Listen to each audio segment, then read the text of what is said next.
The Nigerian Union of Pensioners have expressed concern over the hard economic realities in the country. The group is accusing President Bola Tinubu of neglect and the cause of all the hardship in the country after the removal of petrol subsidy. While the president of the union also says the number of times that the government has increased the price of petrol without considering the plight of Nigerians is alarming. They're now calling on President Tinubu to consider his actions to alleviate the sufferings of poor Nigerians.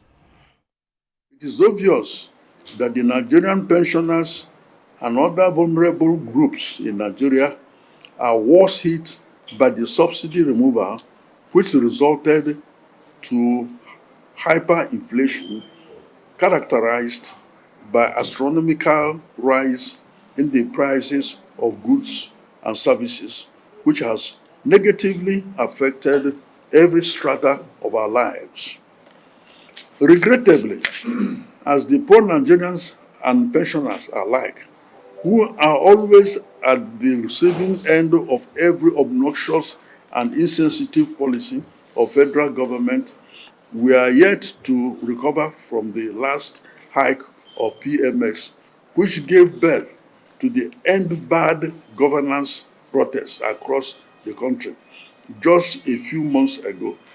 And as if oblivious of the resultant consequences of the protests, the federal government defiantly went ahead to increase fuel price of PMS to further impoverish, pauperize, and choke the Nigerian masses in a manner capable of sending them to their early graves.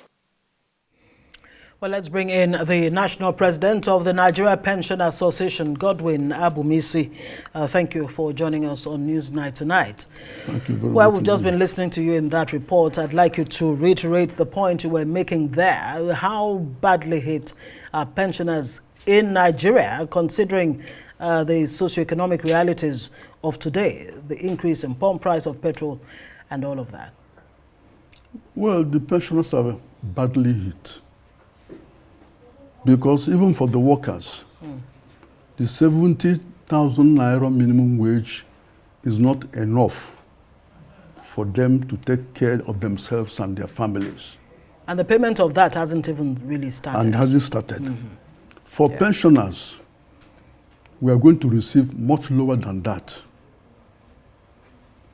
And I begin to wonder how the pensioners of Nigeria can survive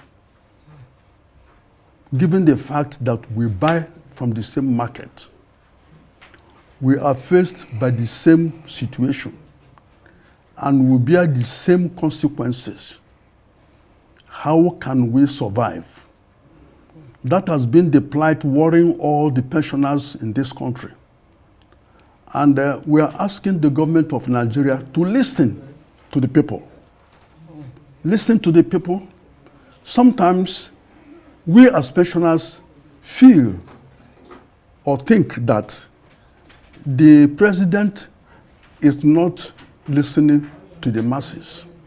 The president does not read newspapers. The president does not watch television.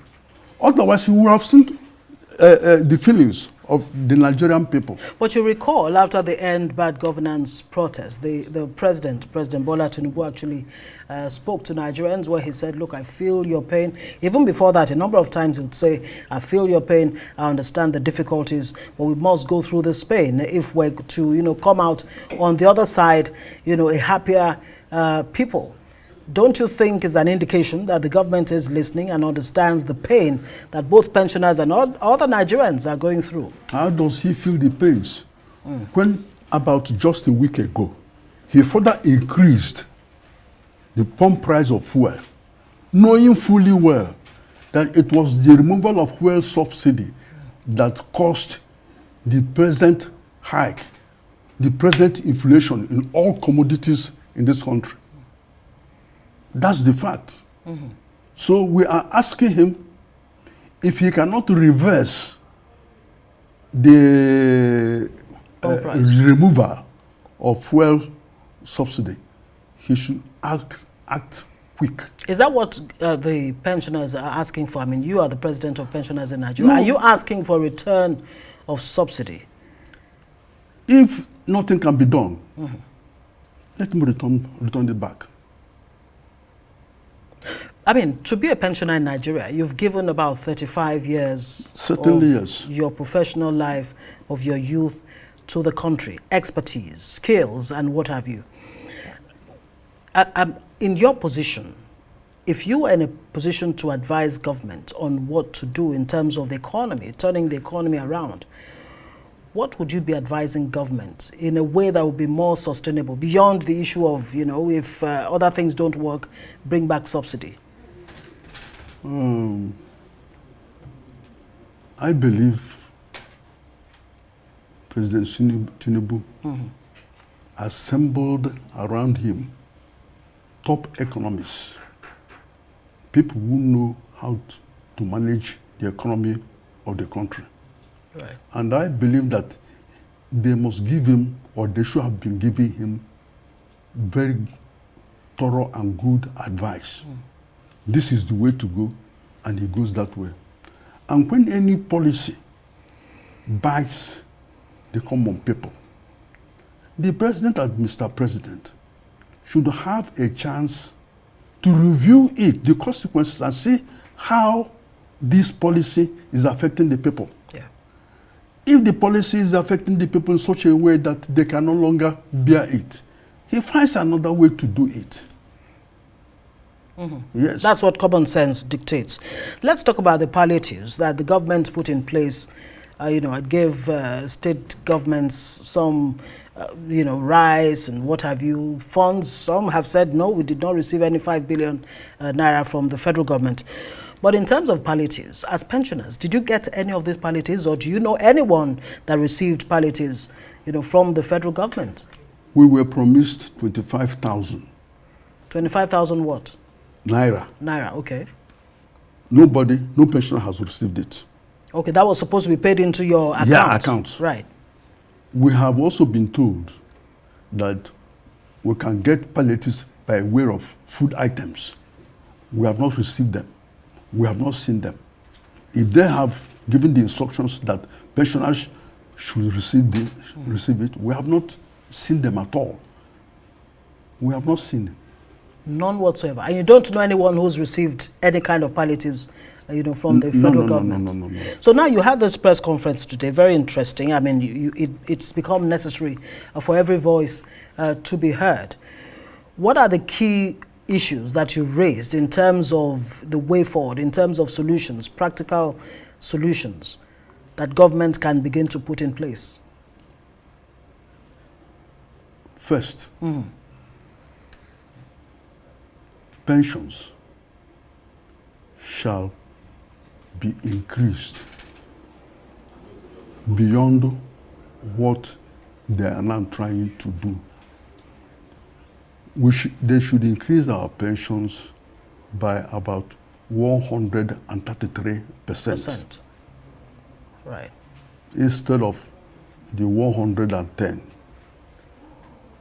We are demanding for an increase of 133%. How much difference would that make? I mean, 110 and 133, one might say there's not much difference. How will it change the you know, the living conditions of pensioners? No, the pensioners will now believe that the government is thinking about them, is thinking about their problems and how to resolve them. You see, sometimes I believe that the government, they just think about what are we going to pay? Nobody is considering the payment of living pension. Right. Nobody talks about it. So apart from living wage, there's living pension. Yes, living pension. We should have living pension. When you are calculating living wage for workers, you too should also calculate how much it will take a pensioner to go to the market and buy food items, to pay his rent, to take his children to school. Because we are part of the nation. Absolutely. It's not only for the workers. That should also exist for the pensioners themselves. I see here that one of your demands, sorry for that, one of your demands, 6 months wage award to both workers and pensioners, which to the best of your knowledge had been overlooked and forgotten. Yes, Tell us more about that. Yes. Well, they promised to do that, but nobody is talking about it anymore. Has there been any kind of engagement? I mean, you have a group, a pensioners, union. Yes. Has there been any kind of engagement between your body and maybe government, representatives of the government, or any other go-between that really should be looking at some of these issues that you're raising? What's the response been? We engage PITAD.